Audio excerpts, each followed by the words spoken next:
Son las 6 de la mañana. Llega la hora de la verdad. Para pensar y analizar las noticias de Colombia y el mundo. La hora de la verdad. En la red de Radio Red RCN. Con Fernando Londoño Hoyos.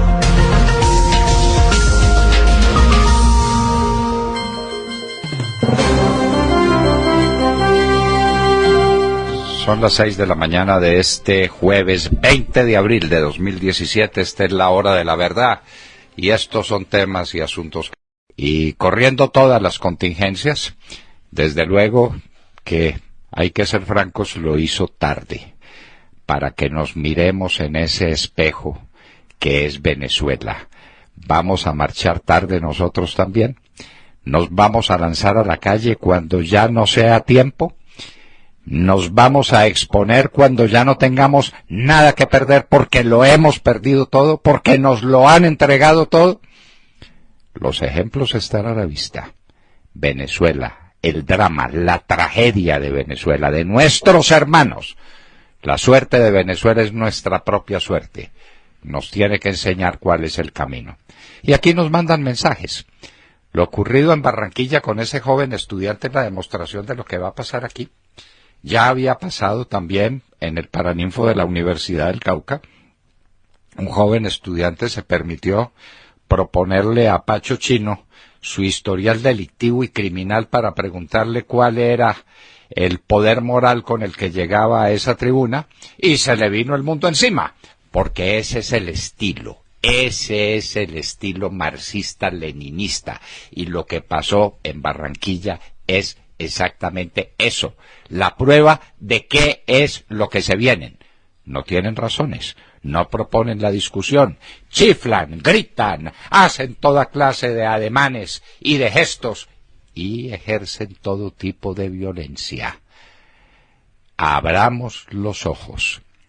Venezuela le dio un ejemplo al mundo. Y Chávez también, porque eso es el marxismo-leninismo. El marxismo-leninismo es fuerza, y la fuerza no es derecho. La fuerza sirve para cualquier cosa. La fuerza no es derecho. Los valores del derecho son valores distintos. ¿Cuál es la justicia que encarna el gobierno de Venezuela?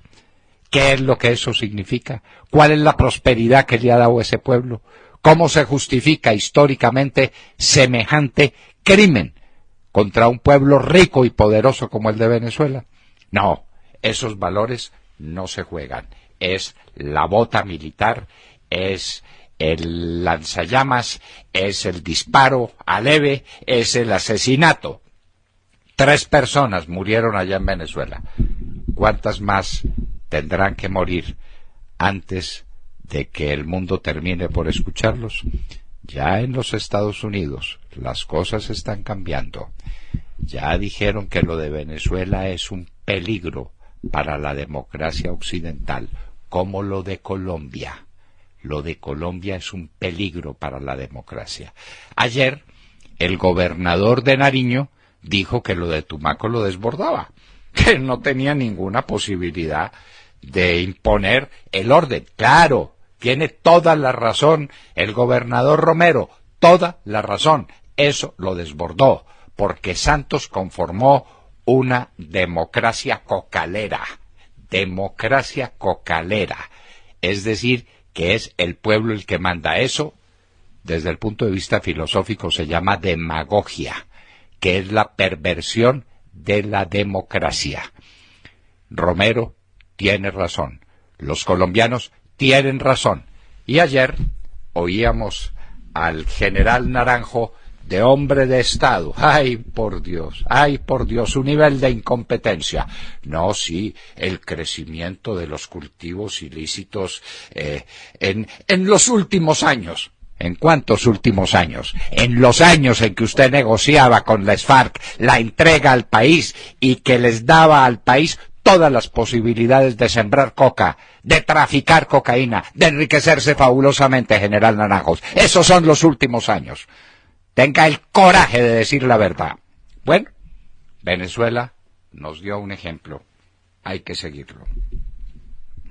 La tragedia de Manizales es una tragedia sin orillas, pero tiene toda la razón y estamos de acuerdo con un gran manizaleño, el doctor Duque, quien estuvo aquí en la hora de la verdad y volverá.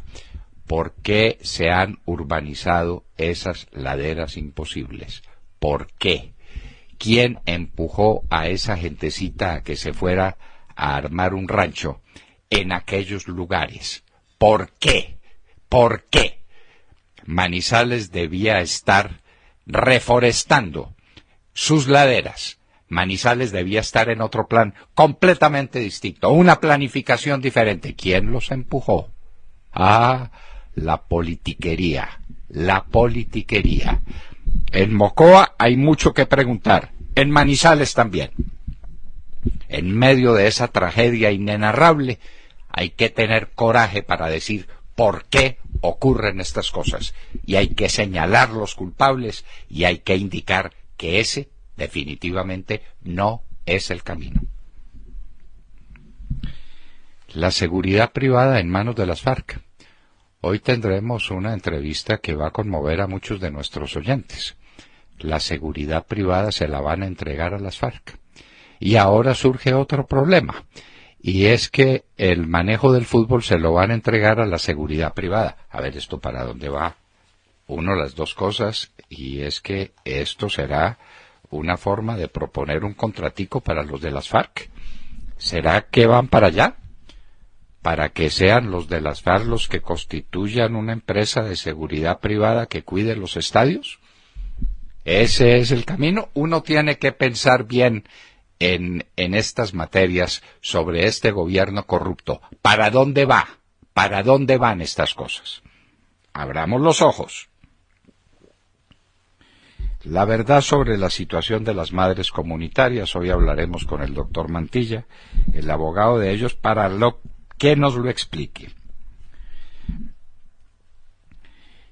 El debate del min ateo Gaviria con el procurador Ordóñez. A mí me importa una higa cuál sea el pensamiento filosófico y religioso del ministro, pero el ministro lo propone y el ministro dice que él es ateo por sus muchas lecturas,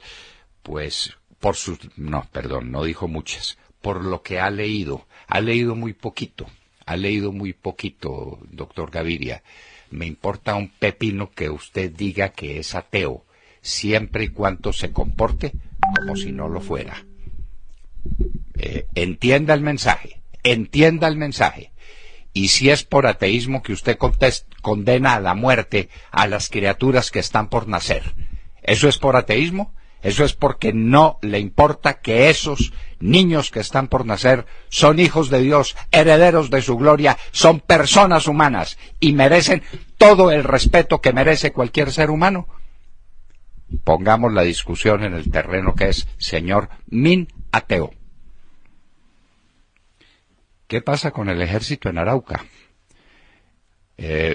Dicen por ahí que confesión no pedida, acusación manifiesta. Hay unas redes que están diciendo que lo de Arauca es gravísimo y que hay grupos de militares que están abandonados a su suerte, que no reciben avituallamiento adecuado, que están en medio de una situación dramática. Y sale el ejército a decir que no, que eso es mentira, y que de ninguna manera, y que el ejército está listo para grandes gestas. ¿Para cuáles? ¿Y que están combatiendo muy bien? ¿Combatiendo a quién? Unos combates muy raros libra este ejército.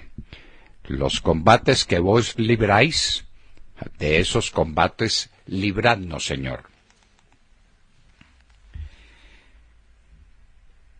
Fox News despidió a su periodista estrella Bill O'Reilly. Cristina Londoño nos hablará sobre el particular. Un feo negocio ese. En Turquía y Ecuador rechazaron recursos contra referendo y elecciones. Ya dijeron que el señor Lenin se queda de presidente del Ecuador. Ya se consumó el fraude. En Turquía Erdogan hizo lo que le dio la gana. Y no olvidemos, la clave se llama voto electrónico. El voto electrónico es el ladrón mayor de la democracia contemporánea. Y para allá vamos. Toda esa reforma constitucional y esos cuentos de la misión y de unos genios que se inventaron en materia electoral, todo eso va para implantar el voto electrónico y para que tengamos de presidente de Colombia ¿a quién? ¿A Timochenko, a Santrich, a Catatumbo, a Pachochino? ¿A cuál de esos bandidos nos van a poner de presidente a través del voto electrónico? Se investiga cuál fue el agente químico usado por ISIS en batalla de Mosul. Es decir, se da por descontado que sí se usaron agentes químicos. Rusia vetó resolución del Consejo de Seguridad de la ONU contra Norcorea. Aquí hay una cosa singular, y es que China, que es quien ha ejercido realmente una especie de tutoría en favor de Corea del Norte, ya está muy alerta sobre los avances de esta tiranía, que no es más que una tiranía, y que se soporta simplemente sobre una fuerza bruta y sobre el hambre de la gente en Norcorea. Y China estaba dispuesta a condenar a Norcorea si fuera con palabras. Y Rusia vetó la decisión del Consejo de Seguridad. ¿Qué papel es el que está jugando el señor Putin? ¿Para dónde va el señor Putin? En la zona de la megabomba se combate a ISIS. Recuerden ustedes que en la frontera entre Afganistán y Pakistán los Estados Unidos descargó la bomba más poderosa no atómica de la que dispone en su arsenal. Y se dice que causó desastres en las estructuras subterráneas donde se escondían tradicionalmente estos bandidos, que mató a más de 90 de ellos y que destruyó un verdadero arsenal que tenían ahí. Pues se están adelantando investigaciones sobre los efectos que esa bomba tuvo y se adelantan combates contra ISIS en la región. Y finalmente tenemos que decir que nos pareció conmovedor la intervención del presidente Santos en un foro que se hizo contra la corrupción. Los 8 puntos de combate contra la corrupción. Los está lanzando ahora cuando ya se va, ¿no? Pero la pregunta es elemental, porque él dice que es que hay que denunciar la corrupción y que hay que combatir la corrupción. Le denunciamos, presidente Santos, usted con su gente se robó un país entero, para que nos pongamos de acuerdo. ¿Dónde está la bonanza petrolera? Explíquelo, se la robó. ¿Dónde está el producto del endeudamiento externo del país? Se lo robó. Repartir mermelada sobre la tostada no es un robo, no es un acto de corrupción detestable que ha condenado este pueblo a la pobreza. Eso se lo tienen que agradecer los jóvenes sin empleo. Y se lo tienen que agradecer las familias colombianas, más del 30% de las familias colombianas que no tienen resuelta el problema de sus necesidades básicas esenciales. Porque al país se lo robaron unos que repartieron mermelada sobre la tostada. ¿Dónde están? En la Casa de Nariño, en el segundo piso, para que pongamos las cosas en su sitio. Y ese es el que combate la corrupción. ¡Qué maravilla! Buenas la tenemos. Y hoy en la historia recordaremos el nacimiento de Mahoma en el año 570 de nuestra hora. ¿Quién fue Mahoma y qué es lo que ha significado en la historia del mundo su famosa yihad, que es batalla al interior de nosotros mismos para ser humildes, misericordiosos, buenos en todo el sentido de la palabra, pero al mismo tiempo para tener un puñal para atacar a los infieles. ¿Cómo es esa contradicción en el mensaje de Mahoma, en el mensaje del Islam? De esto y de mucho más hablaremos con ustedes en las próximas horas en la Hora de la Verdad. Los invitamos a que nos sigan desde nuestra señal en Internet, en Wonder Radio y TuneIn, escribiendo La Hora de la Verdad. Allí encuentran audio de la más alta calidad. Lo mismo a que, como todos los días, nos sintonicen en los diales 710 AM en Medellín, 1200 AM en Cali, 970 AM en Bogotá y en Radio Sabana de Sincelejo, 1370 AM. Recuerden que estamos minuto a minuto en Twitter y en redes sociales con todos los temas y las noticias que son de su interés. Y como siempre, les recordamos que a través de nuestra página de Internet nos pueden escuchar también en vivo y en diferido y nos pueden hacer llegar todas sus opiniones a través del chat. En esta dirección, www.lahoradelaverdad.com.co. Bienvenidos. Son las 6:17 de la mañana. En la red de Radio Red RCN, La Hora de la Verdad, con Fernando Londoño Hoyos y su equipo periodístico. Así es, muy buenos días a todos. Pues hablemos, como no, de la gran marcha de ayer en Venezuela, que mostró un país que, a pesar de las amenazas del gobierno, salió en masa a manifestarse contra un régimen que tiene al país vecino en la ruina, literalmente hablando. Ayer veíamos ríos de venezolanos que valientemente y desesperados también hacían frente a la represión del gobierno de Maduro, que desplegó todo su aparato, ¿no? Es impresionante, contra los manifestantes. 3 muertos y decenas de heridos dejó esa represión del gobierno de Maduro, que a pesar de la contramarcha chavista que hizo, a pesar de los tanques que sacaron a las calles, a pesar de los gases lacrimógenos y de las estaciones de metro que el gobierno cerró, pues no impidieron que los venezolanos salieran en masa a las calles a reclamar por un país que el gobierno les arrebató hace ya muchos años y la petición de elecciones inmediatas. En el extranjero también se hicieron presentes los miles de venezolanos en distintos países, miles de venezolanos que han tenido que abandonar el país, ¿no? En Madrid, centenares de venezolanos se concentraron en la Puerta del Sol, otro centenar en la embajada, y aquí en Colombia, en el país vecino, también se concentraron frente a la embajada de Venezuela, en Bogotá, donde estuvo el presidente Álvaro Uribe. Pues bien, a pesar de la represión brutal del gobierno, a pesar de que sacaron del aire diferentes canales de televisión, entre los que se encontraba El Tiempo, a pesar de que el gobierno disparaba contra las casas, contra los que grababan la marcha, los venezolanos, en una muestra de valentía, a mí sí me parecen muy valientes, saldrán de nuevo hoy a las calles, desafiando a un gobierno tiránico y asesino. ¿Ustedes qué creen? Pregunto, ¿conseguirán los venezolanos sacar a Maduro y a su gente del gobierno o no habrá forma? A mí me parece que lo de ayer fue francamente increíble y tiene que de alguna manera dar frutos, ¿no? Me parece que Maduro está consiguiendo un milagro, Montserrat, que es la unión del mundo en contra suya. Sí. Ese milagro se está dando. ¿Cómo será que hasta Santos ya está en contra de Maduro? ¿Cómo será? No, hombre, es que al premio Nobel, premio Nobel no le queda bien, no le queda bien. El premio Nobel que amigo. Maduro le ayudó a conseguir, ¿no? Aclaremos. Se demoró mucho para traicionarlo. Sí. El nuevo mejor amigo. Ave María.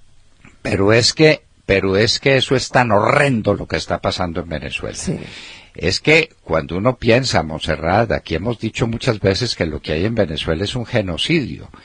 Y como que no nos creen o como que no entienden qué significa la palabra genocidio. Genocidio es la muerte de la gente. Es un asesinato masivo. Porque hay muchas maneras de asesinar, Montserrat. Una de ellas es negándole recursos médicos y auxilio al que lo necesita, especialmente a los niños que están naciendo. Usted sabe, Montserrat, que si un niño nace y necesita una incubadora en Venezuela, queda condenado a muerte porque no hay una incubadora, porque no hay energía eléctrica, y los niños se mueren en Venezuela. La gente no puede salir a la calle porque la matan en la calle. ¿Quién la mata? La violencia que ha desatado un régimen que se robó el país más rico de América. Y Maduro está consiguiendo unir al mundo en contra suya. Ya unió a la OEA. Entonces ya lo que le queda es Cuba. Me parece que el señor de Pyongyang, el Kim Jong-un, no se va a poder manifestar porque está suficientemente ocupadito con un portaaviones que le parquearon ahí en la vecindad. Entonces le quedó Raúl Castro. ¿Y por qué le queda a Raúl Castro, Montserrat? Porque Raúl Castro vive de Maduro, téngalo presente. Maduro le manda petróleo gratis a Venezuela, más que gratis. Dice que el pago es el de los médicos y asesores que Venezuela le manda, que Cuba le manda para que se los mantengan en Venezuela. ¿Cómo le parece el negocio? Entonces Raúl Castro desesperadamente se aferra a Maduro, porque es también la caída del otro régimen comunista tiránico que hay en América. Y entonces aquí estamos montando uno. Bueno, eso pues es que todo nos llega tarde hasta la muerte, diría el poeta, ¿no? Todo nos llega tarde hasta la muerte. El prurito comunista nos llegó tarde. Y entonces aquí los héroes del pensamiento político son Pachochino, Santrich, Márquez, Catatumbo, hágame el favor, y ¿cómo se llama? El sinvergüenza ese, Lozada. Esos son los grandes pensadores políticos del momento en Colombia. Miren lo que está pasando en Venezuela.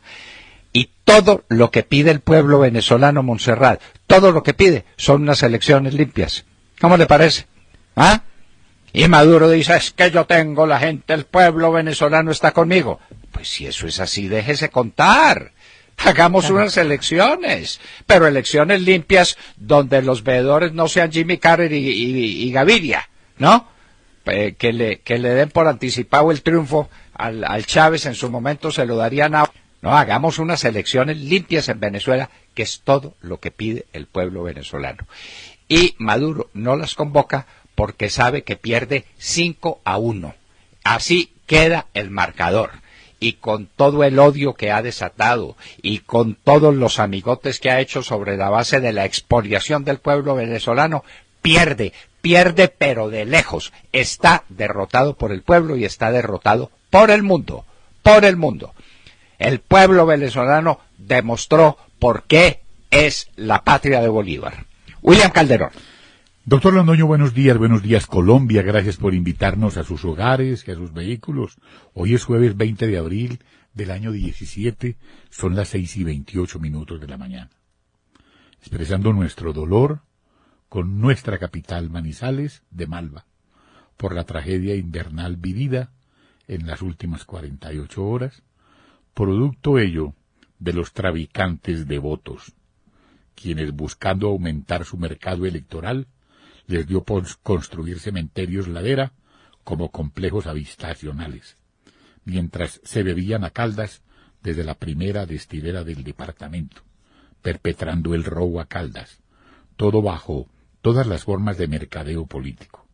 Para ello traían habitantes de otras regiones vecinas, con la ilusión de la tierra prometida, y de nada sirvieron las buenas y ejemplares administraciones de hombres como Fernando Londoño y Londoño, Fabio Trujillo Agudelo, Ernesto Gutiérrez Arango y Alberto Mendoza Hoyos, hasta que llegaron los depredadores de la colina iluminada, ofreciendo techo en terrenos deleznables, sin acueducto ni alcantarillado, sin ninguna planeación, todo por los guardadores de votos.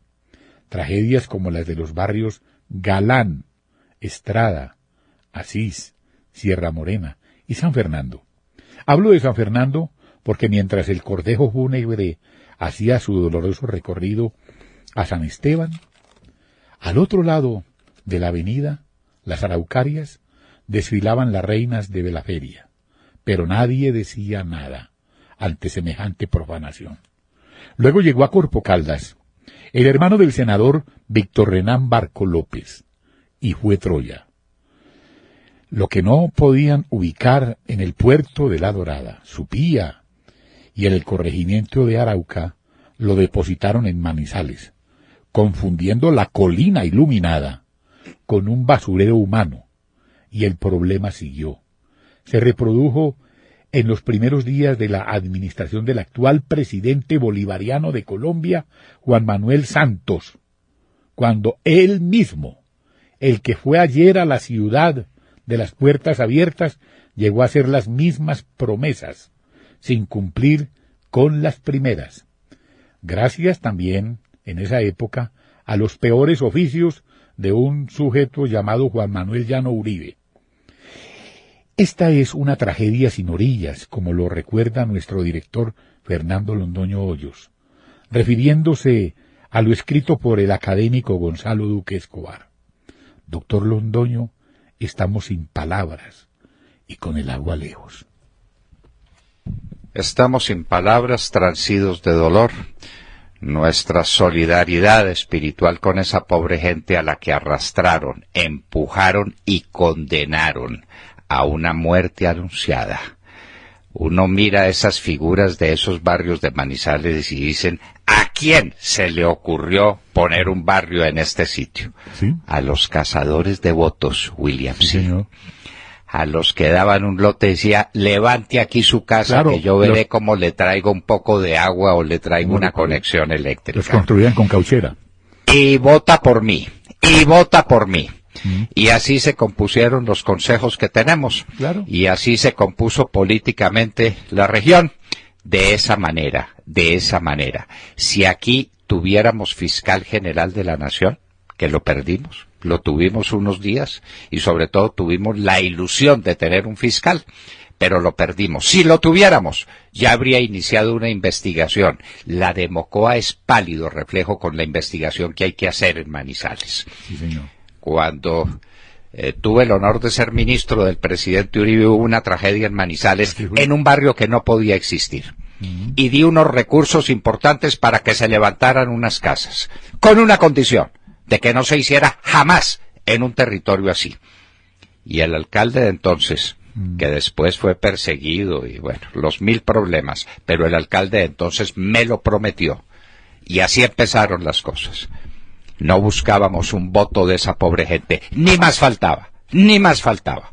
Hay que respetar la tragedia humana y la debilidad humana. Pero estos cazadores de votos de Manizales necesitan que alguien les haga un juicio, así sea un juicio histórico, supuestamente inútil como los juicios históricos. Nos vamos para los Estados Unidos. Cristina Londoño. Hola papi, muy buenos días y muy buenos días a todos. Hoy empiezo con 2 noticias de estrellas que se vinieron abajo. Primero, Bill O'Reilly. Él era el rey de las noticias por cable de la cadena conservadora Fox News, que ayer finalmente acabó despidiéndolo. Aunque la cadena Fox no mencionó la razón por la que lo votaron, se sabe que se debe a que 5 mujeres lo habían acusado de acoso sexual o de abuso verbal durante los pasados 10 años y que tanto O'Reilly como la cadena le habían pagado hasta $13 millones a esas 5 mujeres para que se quedaran calladas. Habían pagado acuerdos fuera de corte para que mantuvieran su silencio, hasta que se conoció la noticia y se desató el escándalo. O'Reilly se había ido de vacaciones y desde sus vacaciones mandó una declaración afirmando que es descorazonador que tenga que despedirse de la cadena Fox por acusaciones que él llamó sin ningún fundamento. Sin embargo, grupos de defensa de las mujeres están celebrando finalmente la salida de O'Reilly de la cadena, aunque está por verse cómo le va a ir a Fox News sin Bill O'Reilly. Como ya les dije, él estuvo siendo el rey absoluto de las noticias por cable desde hace más de 20 años. Había realizado uno de los programas más importantes de noticias en la televisión de los Estados Unidos porque se enfrentó a los medios de noticias considerados liberales, a lo que aquí llaman el mainstream media. Algunos dicen que él creó el fenómeno de Donald Trump. Los dos eran grandes amigos. Sabemos que cuando se destapó el escándalo sobre el supuesto acoso sexual o abuso verbal de las mujeres, Donald Trump le dio su apoyo y le dijo que lo único que le criticaba era que no hubiera dado la pelea. De O'Reilly se dice que fue un populista de derecha y que llegó a convertirse en la estrella norte del Partido Republicano. También había sido claramente una de las estrellas más importantes del canal por cable Fox News. Ahora va a ser reemplazado con otro programa de los cinco comentaristas conservadores que salía durante el día, pero sin duda la cadena Fox va a sufrir un duro golpe, y la cadena, al anunciar la despedida de O'Reilly, pues reconoció que muchos de sus seguidores se van a sentir afectados por su partida. ¿Qué va a hacer? No se sabe, pero se puede esperar que vaya a sacar la cabeza por algún otro lado, en otra cadena, o transmitiendo su propio noticiero vía internet. Eso todavía se desconoce. La segunda estrella caída es un caso doloroso y trágico. Y es que justo ayer los patriotas de Nueva Inglaterra se reunieron en la Casa Blanca con el presidente Trump, invitados a una celebración por haber ganado el Super Bowl. Pero uno de esos jugadores, un jugador de los New England Patriots, estaba en prisión federal, Aaron Hernández. Él había sido convicto de asesinato y las autoridades lo encontraron de madrugada muerto en su celda. Se habría suicidado colgándose con una sábana de las barras, de los barrotes de la ventana de su celda. Su abogado, José Báez, dijo que no entendía lo que había pasado, que su cliente tenía la esperanza de buscar una segunda oportunidad porque iban a apelar. Su caso le estaba sentenciado a cadena perpetua sin ningún tipo de derecho a libertad bajo fianza. Sin embargo, faltaba que la Corte Suprema del Estado pues confirmara esta sentencia. 5 días antes, un jurado lo había absuelto de otros 2 cargos de asesinato. Sin embargo, como les digo, él seguía en prisión, y a la salida de esa corte, lo último que se vio de Aaron Hernández fue que le mandó un beso a su prometida y a su hijita de 5 años. Definitivamente ha sido una noticia que ha estremecido a los Estados Unidos por lo triste, porque fue un jugador que se pensó en su momento que tenía el mundo en las manos. Y finalmente vamos a hablar de la pareja de Ivanka Trump y su esposo Jared Kushner. Ivanka en este momento otra vez en el centro de una grandísima controversia, porque como mamá orgullosa colgó un video en Instagram en que sus hijos le estaban cantando al presidente de China, Xi Jinping. Pero ¿qué pasó? Que ese mismo día China le aprobó 3 marcas registradas para artículos que van desde carteras, joyas y también tratamientos de spa. Entonces muchos han saltado a decir que hay un conflicto de interés, a pesar de que Ivanka dijo que ella se retiró de su empresa, que ahora no la está manejando, que la puso en un fideicomiso que lo maneja su familia y que pues no la vendió, sigue siendo de su propiedad, pero que ella ya no está mandando en esa empresa. Sus abogados y los dirigentes de la empresa han dicho que esas marcas registradas las habían solicitado a China desde antes de la llegada de Trump a la Casa Blanca, y sus abogados dicen que Ivanka Trump se va a excusar de asesorar a su papá en cualquier tema que tenga que ver con comercio de ropa, y se debería excusar o declararse inhabilitada para asesorar a su padre en nada que tenga que ver con relaciones con China.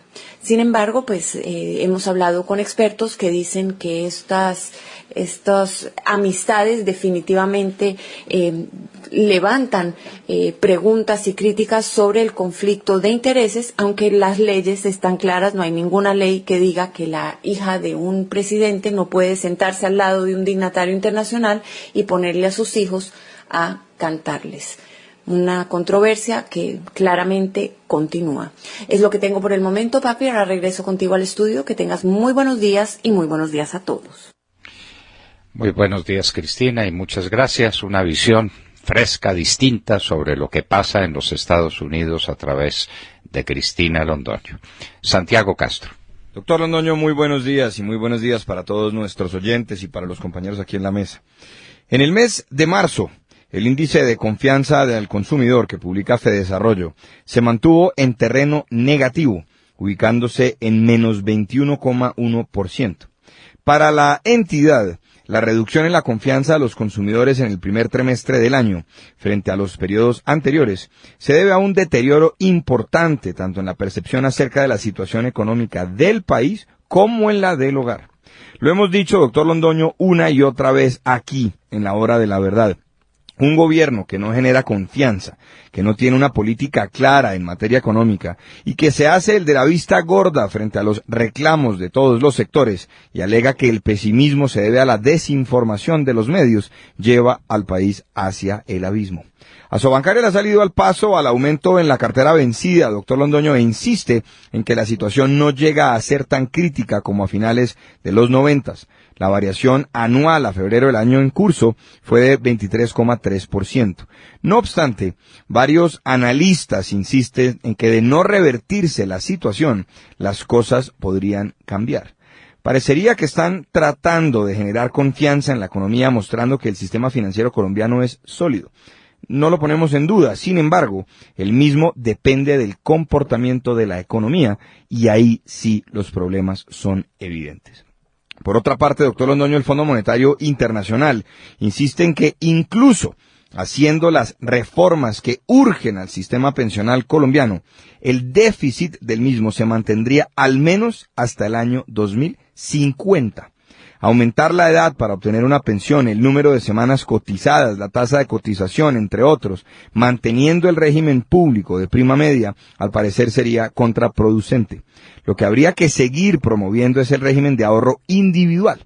Es importante, doctor Londoño, recalcar que en Colombia la mayoría de las personas que superan la edad para pensionarse no reciben una mensualidad y que las pocas pensiones que hoy superan los 2 salarios mínimos terminan por ser subsidiadas.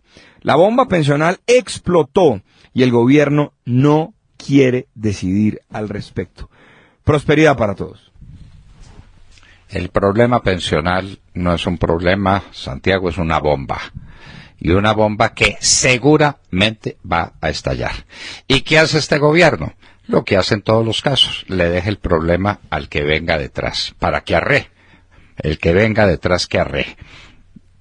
Arriar pues con semejante problema que ya supone una carga fiscal que el país no puede sostener. No somos capaces con la carga pensional, que alivia el problema de 2 millones de personas. En una población de 47 millones de personas, no son 2 millones de hogares tampoco, habría que hacer la cuenta completa, pero estamos haciendo un esfuerzo colosal por muy poco. Y un esfuerzo que cada día se vuelve más comprometido y más difícil. Y estamos subsidiando pensiones de jubilación. Es decir, la gente no hace el esfuerzo, ni reúne el capital adecuado para disponer de una pensión cada vez por más tiempo. Porque como aumenta la expectativa de vida de los colombianos, entonces las pensiones van a ser por más tiempo. Y como no solamente es la pensión del que la tiene, sino de la esposa del que la tiene, o del esposo, o del compañero, o de la compañera, o de no sé quién, esto se vuelve un problema insoluble.